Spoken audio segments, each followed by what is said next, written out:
Bom dia, gente, sejam bem-vindos. Estamos no capítulo 2 de Carta aos Filipenses. É isso, começamos ontem mais uma carta e hoje mais uma semana de trabalho, ou não, né? Ainda estamos em período de férias, alguns aí iniciando as férias, então é isso, que seja um tempo bom, um tempo de alegria e um tempo de vivermos o que a palavra de Deus nos fala. Vamos ver então o que ela nos fala. Esse canal é um canal onde você lê aqui um capítulo da Bíblia por dia e todos os dias eu tô lendo ela desde Gênesis e compartilhando. Iniciei no Instagram, depois eu passei para cá. E todos os dias eu tiro um princípio, uma lição, algo muito importante, muito precioso. Enquanto isso, nós vamos entendendo toda essa conexão que faz a Bíblia, então ela vai fazendo mais sentido, né? Vai clareando as nossas ideias. Então eu recomendo muito. Não sei se esse tipo de leitura tem gente que gosta de fazer, de acabar mais rápido. Nós estamos já chegando, eu acho que há 4 anos. Então é isso, para ler um capítulo da Bíblia por dia, você vai durar 4 anos. Mas é uma bênção, é uma coisa muito mais profunda. Eu nunca cresci e entendi tanto a Bíblia como eu tenho entendido e vivido. Espero que para você também esteja sendo uma experiência boa, assim como a minha tem sido. Se você chegou faz pouco tempo, então tira o suprassumo. Eu sempre tento voltar um pouco no Antigo Testamento ou no livro, dar um contexto do que está acontecendo, que dê para você tirar aí o melhor para o seu dia, para a sua semana, para o seu mês e para o seu ano. Amém?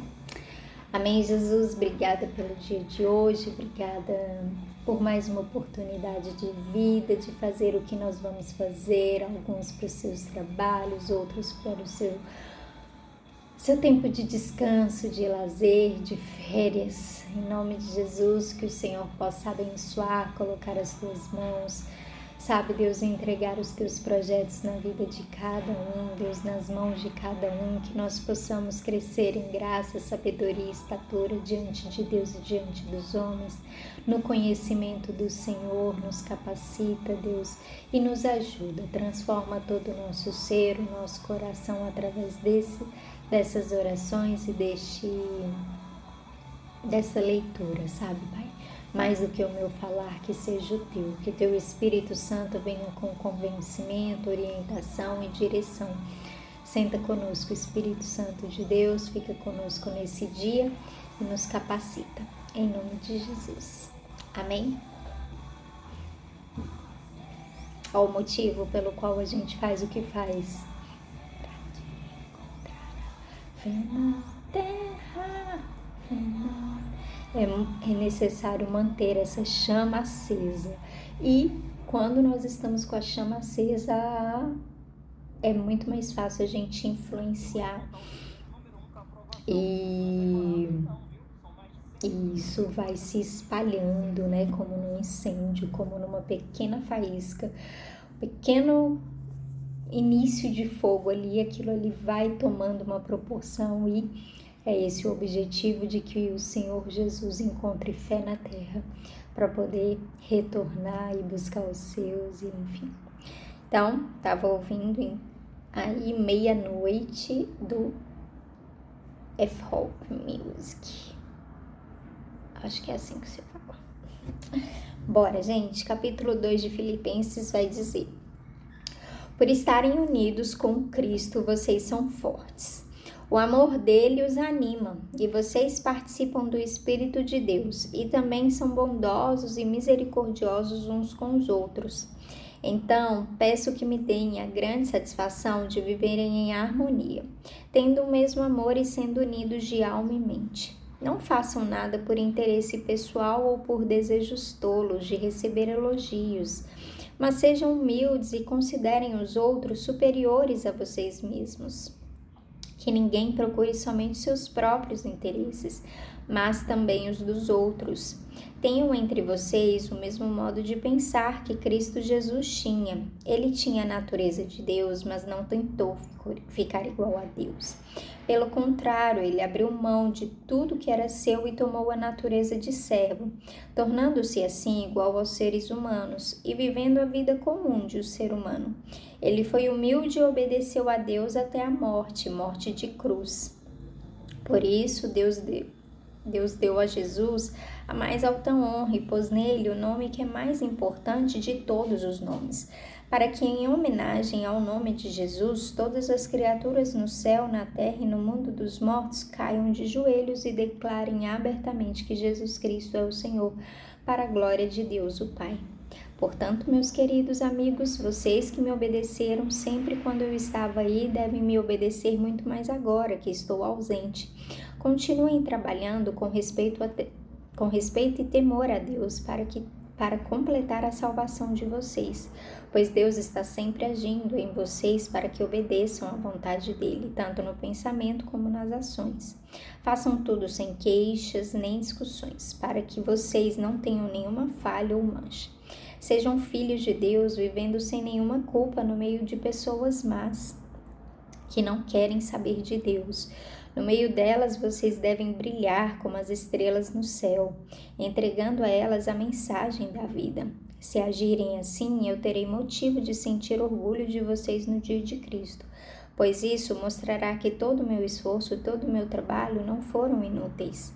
Talvez o meu sangue, isto é, a minha vida, seja apresentado como uma oferta junto com o sacrifício que vocês, por meio da sua fé, oferecem a Deus.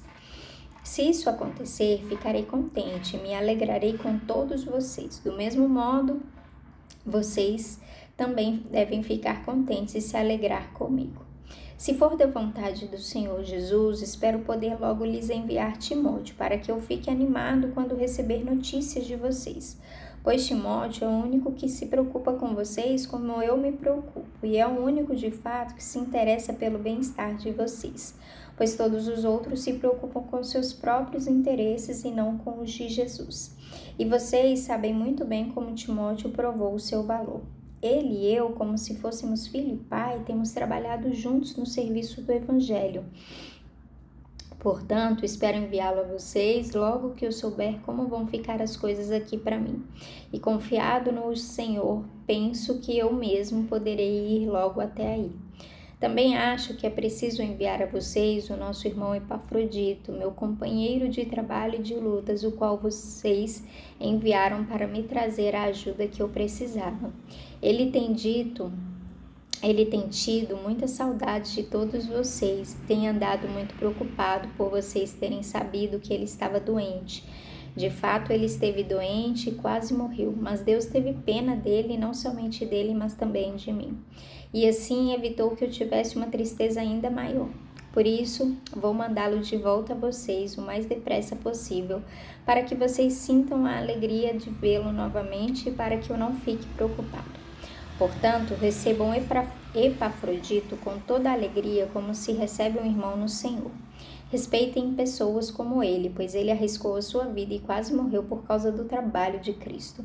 Ele fez isso para me dar a ajuda que vocês não podiam dar pessoalmente. Eu vou começar de trás para frente, porque então Epafrodito ele vai falar muito a respeito dos filipenses, né? A respeito de quem eram aquelas pessoas, e aí a gente até contextualiza para quem não viu ontem, eu sugiro ver, mas para quem não viu já pode tirar um pequeno entendimento a respeito do que é esse livro. Epafrodito então é um daquelas pessoas, um deles, né, um dos filipenses da colônia de Filipos, que foi ali levar provisões para onde Paulo estava, que era naquela prisão domiciliar, né? E nisso algo acometeu a ele. Nós não sabemos quanto tempo ele ficou, se foi uma doença, pelo visto foi uma doença, né? Não sabemos se ele pegou no navio, andando, nadando, que lá era tudo possível, ou se enquanto estava lá. Mas a dizer que Epafrodito quase morreu e que Paulo ficou muito, tipo, e aí é interessante que Paulo vira e fala, mas por misericórdia dele. Em outras versões vai falar por misericórdia da vida dele, mas também de mim. Deus não deixou que ele morresse aqui. Porque senão, sabe, para eu não ter tristeza sobre tristeza.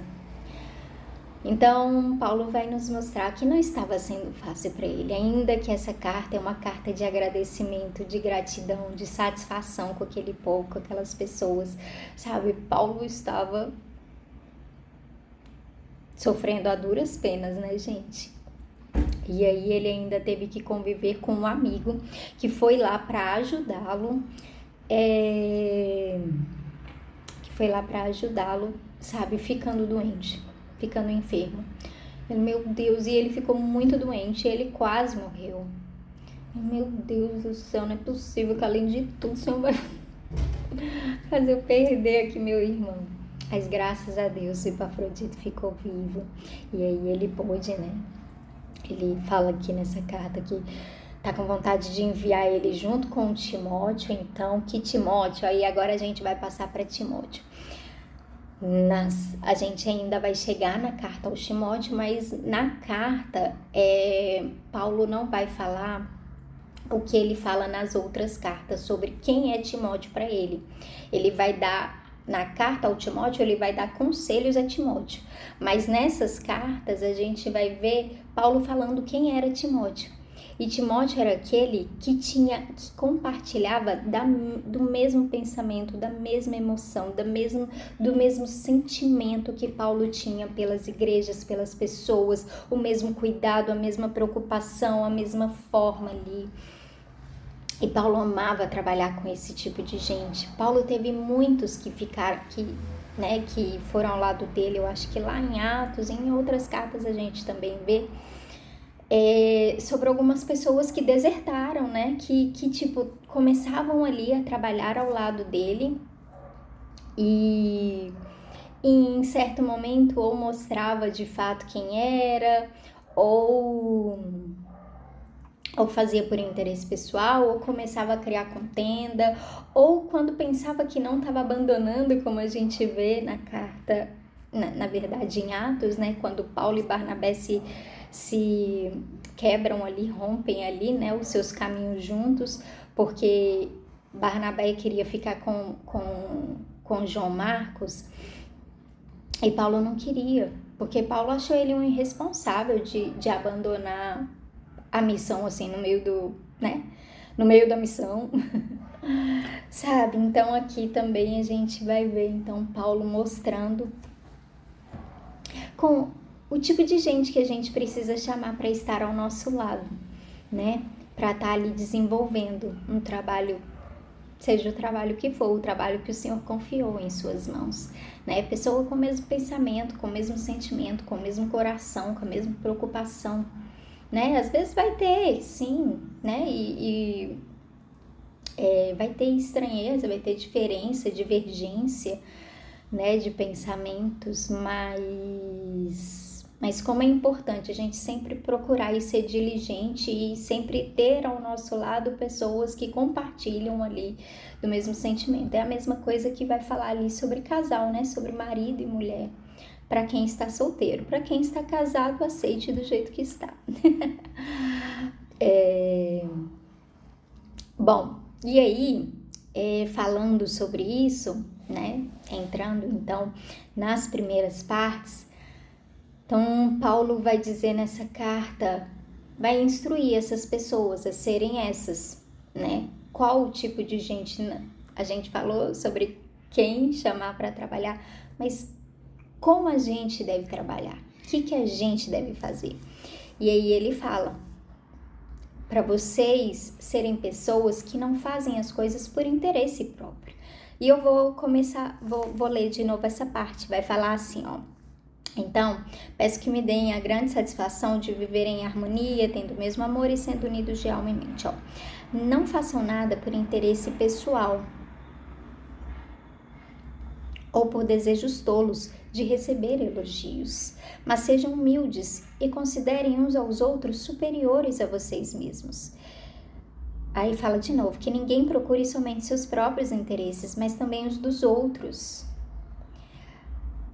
O nosso modo de trabalhar e de viver como cristão, ele não está baseado naquilo que a gente pode nos servir, ser útil para nós.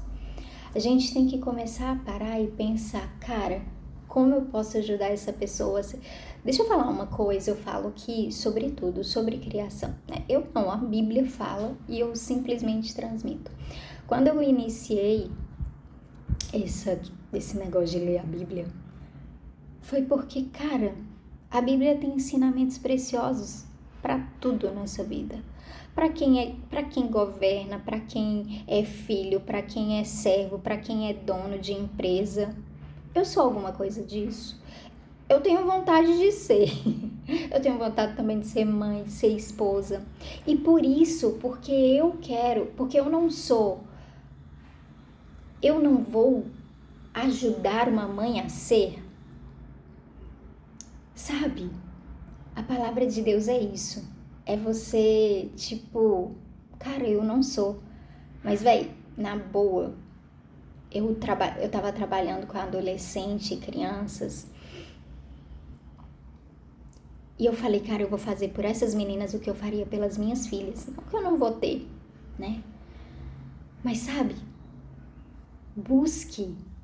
Cara, eu vou entregar, e que nem Paulo fala aqui, se vocês fizerem isso, cara, eu vou apresentar vocês e eu vou saber que eu fiz um trabalho, sabe, excelente, um trabalho digno. Eu sei que eu vou ter minha recompensa se eu tiver a certeza, se vocês fizerem o que eu faço, sabe, gente? Então, e aí ele vai falar sobre Jesus, né? Como Jesus veio ao mundo, que Jesus era Deus, que Jesus era filho de Deus, mas ele não se importou em vir como Deus ou como um governante ou como um rei, não, ele se humilhou em forma de homem, ele veio em forma de homem, se humilhou até a morte de cruz, a pior morte do mundo, a morte maldita que é descrita lá em Deuteronômio, né? E ele veio e ele viveu a vida normal, ele tinha poderes e ele estava no melhor lugar e ele estava num trono e ele devia comer banquetes e ele decidiu não fazer isso até que nós cheguemos lá, sabe? E ele decidiu vir andar descalço não, né? Mas com aquelas sandálias naqueles desertos, sabe? Por que a gente tá querendo como cristão, e eu nem falo como mundo, porque o mundo vai buscar isso, né? Mas como cristão, sabe? Ter as melhores coisas só para nós, enquanto, sei lá, talvez o povo da nossa igreja, o nosso povo tá passando por dificuldade, sabe? Tá ali tendo algum problema e você tá querendo as coisas para você. Vamos pensar nisso. É isso, gente, eu vou parar por aqui, porque meu tempo já passou. Deus abençoe. Até amanhã, se Deus quiser. Tchau, tchau.